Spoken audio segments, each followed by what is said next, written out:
எல்லாருக்கும் ஹாய். தலைக்கு வர வர கிட்ஸாவது எண்ணெய் வைக்காமல் இருந்தாங்க. ஆனால் இப்போது அது இதுன்னு என்னென்னமோ சொல்லி பெரியவங்க கூட எண்ணெய் வைக்காமல் போகிறீங்க.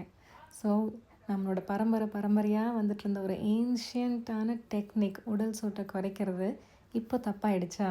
தலை வலிக்குது, தூக்கம் வரல, தோல் வறண்டு போகுது, பொடுகு ஜாஸ்தியாக இருக்குது, கண் எரிச்சல், முடி ரொம்ப ஃப்ரிஸியாக சத்தே இல்லாத மாதிரி இருக்குது, பேட்சாக ஹேர் ஃபால் ஆகுது. இந்த மாதிரி நிறைய விஷயங்கள்.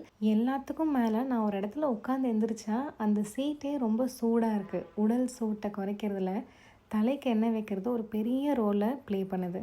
அதுவும் ஸ்கேல்ப்புக்கு நீங்கள் கொஞ்சம் மெடிக்கேட்டட் ஆயிலாக, நார்மலாக தேங்காய் எண்ணெய் வெறும் நல்லெண்ணெய் அப்படி தேய்க்காமல் கொஞ்சம் மெடிக்கேட்டட் ஆயிலாக நம்ம அம்மா பாட்டிலாம் அந்த காலத்தில் செஞ்சு கொடுப்பாங்கல்ல, இன்ன வரைக்குமே நிறைய பேருக்கு செஞ்சு கொடுத்துட்ருக்காங்க. நம்ம தான் அதை யூஸ் பண்ணிக்கிறதில்ல.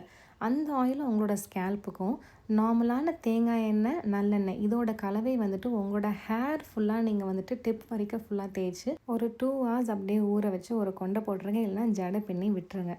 அதுக்கப்புறம் நல்ல ஒரு மைல்டான ஷாம்பூவில் குளித்து முடிச்சிட்டிங்கன்னா சூப்பராக இருக்கும். அந்த நாள் ஃபுல்லாக ரொம்ப நல்லாயிருக்கும்.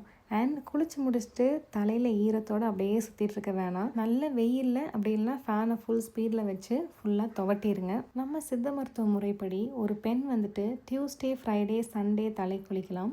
ஒரு ஆண் வந்துட்டு மண்டே, வெட்னஸ்டே அண்ட் சாட்டர்டே தலை குளிக்கலாம். அண்ட் நல்ல ஹேர் க்ரோத்துக்கு கரெக்டான டைமுக்கு நல்ல உறக்கம், நல்ல நியூட்ரிட்டிவான food and stress free life ரொம்ப ரொம்ப முக்கியம். அதுதான் மெயின். ஸோ ட்ரை பண்ணுங்கள்.